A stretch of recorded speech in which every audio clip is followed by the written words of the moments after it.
This is exactly how to add a website shortcut to Android home screen. So this is how you can do it. So first of all, we will show you for Google Chrome and then we will show you for Samsung Internet.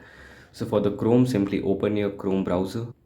Now open your desired website whose icon you want to add to the home screen. So this is our website Fix It Kunal. So simply tap on these three vertical dots from the top right hand side.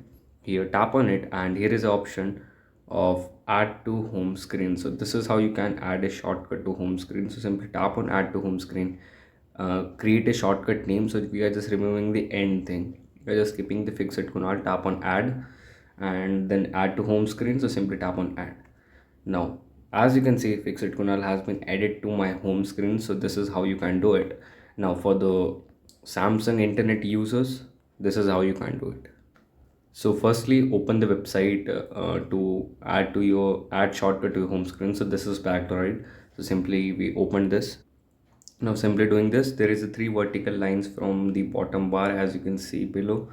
Simply tap on this and here is the option you will find add page to. So simply tap on add page to and there is an option to home screen. Now as you can see, you have to do the same thing, rename the shortcut and simply tap on add and again tap on add. Now successfully you have added another website using the Samsung internet to the home screen. So this is how you can add a website shortcut on Android home screen using Google Chrome or Samsung internet web browser.